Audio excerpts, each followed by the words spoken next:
नमस्कार टीवी और मैं हूं आपके साथ स्मिता पटवार। चलिए रुक करेंगे उत्तराखंड की तमाम बड़ी खबरों का, लेकिन उससे पहले एक नजर आज की हेडलाइंस पर। रानीखेत में रक्षा संपदा उप कार्यालय का शुभारंभ। अजय भट्ट बोले, नगर पालिका की तर्ज पर बनेगी छावनी। रामनगर में अवैध निर्माण को लेकर प्रशासन ने की होटल और रिजॉर्ट पर नापझोंक की कार्रवाई।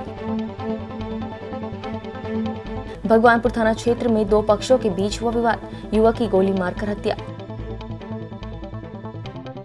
लक्सर के मुंडा खेड़ा कला गांव में गुलदार का शव बरामद, मचा हड़कंप।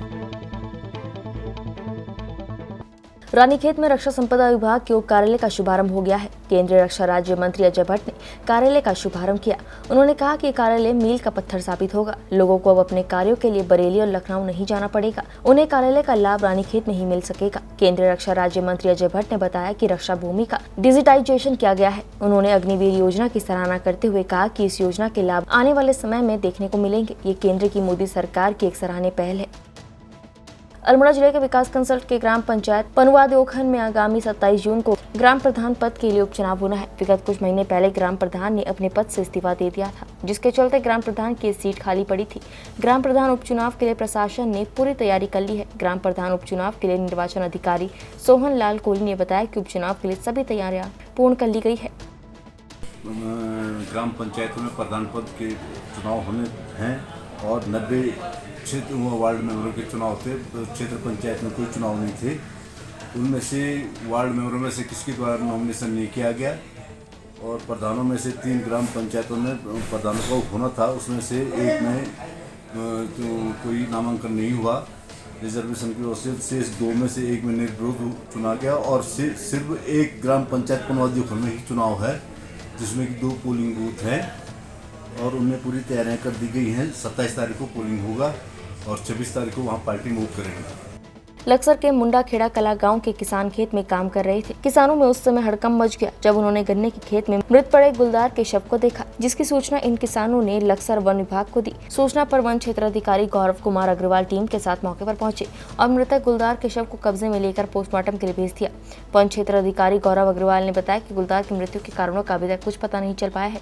पोस्टमार्टम रिपोर्ट आने के बाद ही गुलदार की मौत के कारणों का पता चल सकेगा। जी, गुलदार के शव के मिलने की सूचना प्राप्त हुई थी। सूचना पर हमारी टीम मौके पर पहुंची है। मृत्यु के कारणों का भी पता नहीं चल पाया है। पोस्टमार्टम के बाद ही पता चल पाएगा। इसको पोस्टमार्टम के लिए ले जाया जा रहा है। बच्चे खेत में काम कर रहे थे। मेरे पिताजी बच्चे खेत में काम कर रहे थे। 10 बजे करीब मैं मोटरसाइकिल से आया तो मेरी नज़र पड़ी। तभी मैं सबसे पहले मैंने मीडिया को सूचित किया। मीडिया ने ही वन विभाग वगैरह को किसा सूचित किया, किसा नहीं, उसकी मुझे जानकारी नहीं। करीब 1 घंटे बाद जैसा मैंने फ़ोन किया, यहाँ पुलिस आ गई और मीडिया वाले पहुँच गए। भाई वो दरअसल क्या, कोई अधिकारी था, उसने बोला कि आई कार्ड दिखाओ। पत्रकार महोदय ने आई कार्ड भी दिखा, फिर भी उनके साथ किस तरीके से, कहने का मतलब सही तरीके से उन्होंने बातचीत वजन नहीं दिया जैसा एक पत्रकार को मिलना चाहिए। ज़्यादा मैं कुछ नहीं कह सकता। अधिकारी है तो थोड़ा ऐसी बात नहीं, छोटा आदमी को भी अधिकारी बन सकता है। ये ध्यान में रहनी चाहिए बात। जनपद पौड़ी के जहरीखाल ब्लॉक में एकमात्र संचालित होने वाले ITI के 31 वर्ष बाद भी भवन नहीं बन पाया है। इंटर कॉलेज जहरीखाल के भवन में संचालित हो रहा ITI का भवन ध्वस्त होने के कगार पर है। ITI भवन की जर्जर स्थिति होने के कारण छात्र संख्या घटती जा रही है। आपको बता दें कि ITI जहरीखाल के लिए गुमखाल के नजदीक डिग्री कॉलेज के समीप भूमि चयन करके भूमि को ITI के नाम ट्रांसफर भी किया गया है, मगर आज तक उक्त भूमि पर भवन निर्माण के लिए धनराशि उपलब्ध नहीं की गई, जबकि कई बार भाजपा विधायक दिलीप रावत को पत्राचार के माध्यम से अवगत कराया गया है। वो थोड़ा सा टिपिकल हो गई है पहले के मुकाबले, क्योंकि दूर दराज के बच्चे जो है ऑनलाइन आवेदन करना भी नहीं जानते हैं और बहुत ज़्यादा सुविधाएं भी नहीं है, इंटरनेट की सुविधा भी कम है। तो इस वजह से हो सकता है प्रवेश क्षमता पे फ़र्क पड़ा है। पहले नहीं तो यहाँ पे प्रवेश पूरे रहते थे। भी जब प्रवेश का प्रक्रिया चल रही थी तो हम लोग को रोजगार कार्यालय में एक बड़ा मेला रखा था हम लोगों ने अपने स्तर से, संस्थान स्तर से। राज्य के इंटर कॉलेज में भी सभी बच्चों को बैठाकर जो भी क्लास के थे सीनियर क्लासेस को, उनको जागरूक किया गया था। राजकीय महाविद्यालय में भी जाकर इसके बारे में प्रचार किया गया था। और इस वर्ष भी हम अपने स्तर से पम्पलेट वगैरह भी लगवाते हैं हर वर्ष। और राजकीय महाविद्यालय में, राजकीय इंटर कॉलेज में, पूरे व्यावहारिक जितने प्रतिष्ठान हैं सब में और पूरे मार्केट में अपने निजी स्तर पर भी प्रयास करते हैं और शैक्षणिक संस्थानों में भी जाकर हम लोग इस चीज़ के लिए प्रयास कर रहे हैं। इसके बारे में पत्र व्यवहार होता रहता है। अभी विधायक महोदय के द्वारा जो है पीडब्ल्यूडी की बिल्डिंग के लिए प्रयास किया गया था, किंतु वो आगे चल कर वो अभी तक पीडब्ल्यूडी के उस तरफ से हमें सहमति नहीं मिल पाई है। उसके लिए हो चुका है। जिलाधिकारी महोदय के द्वारा भूमिका, राजस्व की भूमिका जो है हमें प्रदान की गई है। उस पर 20 चीड़ के पेड़ थे जिनका कि पातन भी हो चुका है नीलामी के बाद में, और उसके लिए धनराशि की मांग की गई है। जो भी धनराशि जैसे अब मुक्त होती है तो उसका आगे प्रक्रिया होगी फिर। कि हमारे जितने जनप्रतिनिधि हैं, चाहे विधायक हो, सांसद हो, ये शिक्षा की तरफ कहीं भी ध्यान नहीं दे रहे हैं। जो ITI कॉलेज जैरी खाल डिग्री कॉलेज के पास यहाँ पे ज़मीन उपलब्ध है, लेकिन यहाँ भवन के लिए अभी तक 2001 से अभी तक कोई पैसा स्वीकृत नहीं हुआ। अगर स्कूल वहाँ ITI के लिए भवन उपलब्ध हो जाए तो हमारे कई नए युवा लड़के जो कि वहाँ पढ़ाई कर सकते हैं, ITI कर सकते हैं, उनको अच्छे उस संस्थानों में नौकरी मिल सकती है। इसके लिए सरकार को इस तरफ देखना चाहिए और ध्यान देना चाहिए और यहाँ भवन के लिए पैसा उपलब्ध करवाना चाहिए। रामनगर और उसके आसपास के ग्रामीण क्षेत्रों में स्थित होटल और रिजॉर्ट की जमीनों की नापजोख की कार्रवाई को लेकर प्रशासनिक टीम ने अपनी कार्रवाई शुरू कर दी है। आपको बता दें कि कुछ दिन पहले जिलाधिकारी धीराज सिंह गवरियाल द्वारा रामनगर के ग्राम ढिकुलू, क्यारी, छोई आदि में बने होटल और रिजॉर्ट की जमीनों की SDM कालाडूंगी और SDM रामनगर के नेतृत्व में 2 टीमों का गठन किया गया था। टीम में शामिल अधिकारियों द्वारा जमीनों की नपाई करने के निर्देश जिलाधिकारी ने देते हुए इसकी रिपोर्ट देने के आदेश दिए थे। जिलाधिकारी महोदय द्वारा 2 टीमें यहाँ पर बनाई गई हैं। रामनगर में जितने भी हमारे रिजॉर्ट्स हैं, होटल्स हैं, होम स्टेज हैं, उनके रिगार्डिंग 2 टीमें यहाँ पर फंक्शनिंग हैं। एक SDM रामनगर और एक SDM कालाडूंगी जो मैं देख रही हूँ, और मेरे साथ हमारी पूरी टीम है और रामनगर वालों के साथ पूरी टीम है। तो उनका हमारे पूरे एरियाज़ डिवाइड कर रखे हैं। मेरे पास है सावलदे, कानिया और ढेला, और अदर जो हमारे रिजॉर्ट्स जहाँ पर है वहाँ पर SDM रामनगर के द्वारा कार्रवाई की जा रही है। तो जितने भी रिजॉर्ट्स हैं उनके जो भी हम लोग पूरे लेआउट्स देख रहे हैं, उनका कहाँ से कहाँ पर पूरा एरिया है, उनके पास कितना है और कितने एरिया में वो लोग काबिज हैं, वो हम लोग पूरा हमारे साथ पूरी सर्वे की टीम है, तो सर्वे कर रहे हैं और उसका पूरा मिलान कर रहे हैं। जो भी हमारी पूरी लास्ट में हमारी रिपोर्ट बनेगी तो हमें जिलाधिकारी महोदय को हम उसको प्रेषित करेंगे। अल्मोड़ा जिले के विकासगंज सल्ट के तल्लासल्ट के काटनाव में पशुपालन विभाग द्वारा शिविर लगाया गया। कार्यक्रम की अध्यक्षता गिरीश सत्यावली ने की। शिविर में पशुपालन विभाग द्वारा पशुपालकों को बताया गया कि अच्छी नस्ल की दुधारू गाय पर 40,000 से 1.5 लाख की सब्सिडी दी जा रही है। किसान क्रेडिट योजना के अंतर्गत लोन ले सकते हैं, इससे कृषकों को फायदा होगा। भगवानपुर थाना क्षेत्र में 2 पक्षों के बीच विवाद हो गया, जिसमें एक युवक की गोली मारकर हत्या कर दी गई। सूचना पर पहुंची पुलिस ने मृतक के शव को कब्जे में लेकर पोस्टमार्टम के लिए सिविल अस्पताल भेज दिया है और उसके बाद पुलिस मामले की जांच में जुट गई है। जानकारी के अनुसार रुड़की के गंगनहर कोतवाली क्षेत्र के सुनहरा गांव निवासी 26 वर्षीय कुणाल का भगवानपुर थाना क्षेत्र के प्रेमराजपुर गाँव में पुराने विवाद को लेकर कहासुनी हो गई। मामला इतना बड़ा कि एक पक्ष ने तमंचा निकालकर उसे गोली मार दी। वहीं सूचना पर पहुंचे परिजन युवक को घायल अवस्था में रुड़की के एक निजी विनय अस्पताल लेकर पहुंचे, जहां चिकित्सकों ने उसे मृत घोषित कर दिया। वहीं बताया जा रहा है कि कुणाल ने बीते 19 जून को अपने साथियों के साथ मिलकर करौंती गांव निवासी रोहित राणा के साथ रुड़की में नेहरू स्टेडियम में मारपीट की थी, जिसमें रोहित को गंभीर चोटें आई थी। मामले में घायल युवक की तहरीर पर गंगनहर पुलिस ने कुणाल समेत अन्य के खिलाफ मुकदमा दर्ज किया था। वहीं मुकदमा दर्ज होने के बाद से कुणाल अपने साथियों के साथ फरार था। चमोली के ग्रामीण क्षेत्रों में भी खेतों में काम करने की अनोखी परंपराएं देखने को मिलती है। जहां आज लोग पलायन कर रहे हैं, वहीं आज भी सवाड़ गांव के लोग हुड़की बोल से खेतों की गुड़ाई, निराई और रोपाई करते हैं। पर्यावरणविद वृक्ष मित्र डॉक्टर त्रिलोक चंद्र सोनी ने कहा कि जब गांव के लोगों के पास आय का कोई स्रोत नहीं था तो वो खेतों पर निर्भर रहते थे और उनका भोजन का स्रोत खेत होते थे। उनके खेत भी बड़े बड़े होते थे, उनमें गुड़ाई, निराई और रोपाई में कई दिन लग जाते थे। उस समय के लोग खेतों में काम करने के लिए प्रत्येक परिवार का एक सदस्य सम्मिलित होकर बारी बारी से हर परिवार के खेतों की गुड़ाई, निराई और रोपाई करते थे। डॉक्टर सोनी ने कहा कि अब धीरे धीरे गांव की परंपराएं विलुप्त होती नजर आ रही हैं। उत्तराखंड के ग्रामीण क्षेत्रों की भी देखने में अलग परंपराएं हमको नजर आती हैं।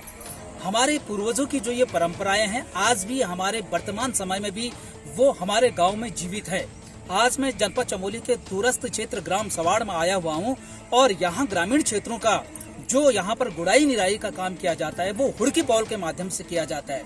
तो हमारे यहाँ पर पुरानी परंपरा को जीवित बनाए हुए हैं त्रिलोक राम जी, उन्होंने हुड़की बॉल के माध्यम से आज खेतों की गुड़ाई की है। इसके पीछे का मंतव्य यह है कि लोग गुड़ाई करते समय थके नहीं, किसी तनाव में न रहें और खुशी दिल से जो है कि वो खेती का काम कर पाए, गुड़ाई निराई कर पाए। इसलिए जो कि हुड़की बॉल के माध्यम से हम गुड़ाई निराई करते हैं। इस कार्य में हर परिवार का सदस्य एक एक आता है और सभी परिवार के सदस्य खेतों में गुड़ाई निराई करके पूरे खेतों की जो है एक दिन में कम से कम 10-12 खेतों को जो है कि वो गुड़ाई निराई कर लेते। ये परंपराएं हमारे पूर्वजों ने बनाई हुई है और ये आज भी जीवित है। जहां एक और लोग पलायन करके मैदानी क्षेत्रों में जा रहे हैं, वहीं आज भी गाँव के क्षेत्र में ऐसे लोग हैं जो अपने पूर्वजों की ये हुड़की बॉल को जीवित बनाए हुए हैं। तो निश्चित तरीके से जो हमारे आने वाली पीढ़ी है उनको इन चीजों का अनुकरण करके अपने पूर्वजों की दी हुई विरासत को हमको अपने आने वाली पीढ़ी के लिए बचा के रखना चाहिए, तभी जाकर के हमारे जो परंपराएं हैं वो जीवित रह सकते हैं।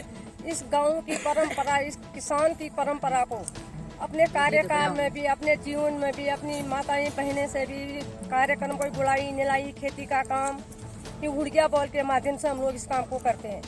आज भी करेंगे, भविष्य में भी इसको करते ही रहेंगे। इसको कभी हम अपने वहाँ से लुप्त नहीं होने देंगे।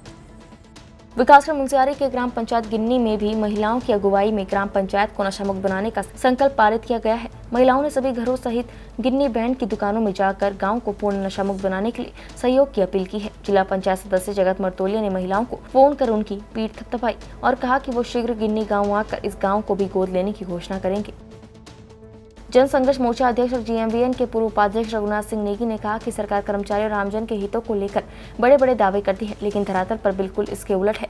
नेगी ने कहा कि उपनल कर्मियों के मामले में उच्च न्यायालय द्वारा बीती 12 नवंबर 2018 को जनहित याचिका में सरकार को इन कर्मचारियों को नियमित करने, जीएसटी और सर्विस टैक्स आदि न काटने के निर्देश दिए गए थे, लेकिन सरकार द्वारा इन कर्मचारियों की राह में रोड़ा अटकाने को उक्त आदेश के खिलाफ सर्वोच्च न्यायालय में SLP दाखिल की गई। सर्वोच्च न्यायालय द्वारा उक्त आदेश पर 1 फरवरी 2019 को रोक लगा दी गई, जो कि आज भी लंबित है। नेगी ने कहा कि राज्य आंदोलनकारियों के क्षेत्रीय आरक्षण मामले में सरकार की तरफ से की गई लचर पैरवी ने आंदोलनकारियों पर कुठाराघात करने का काम किया है। उन्होंने कहा कि मोर्चा सरकार से मांग करता है कि खंड माफियाओं और कारोबारियों की चिंता छोड़ उपनल कर्मियों के मामले में सुप्रीम कोर्ट में सरकार द्वारा योजित SLP वापस ले और आंदोलनकारी आरक्षण मामले में मजबूत पैरवी करें।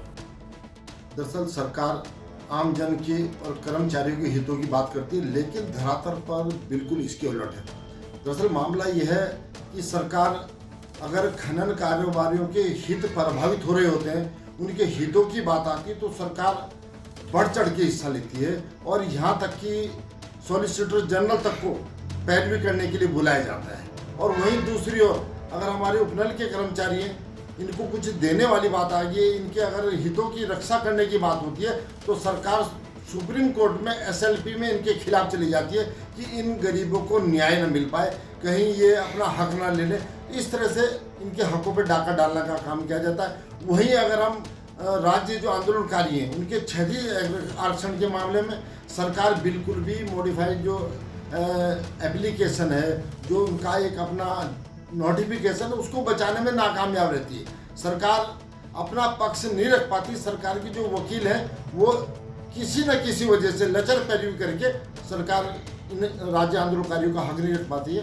हमारा कहना ये है कि ये दोहरा मापदंड क्यों?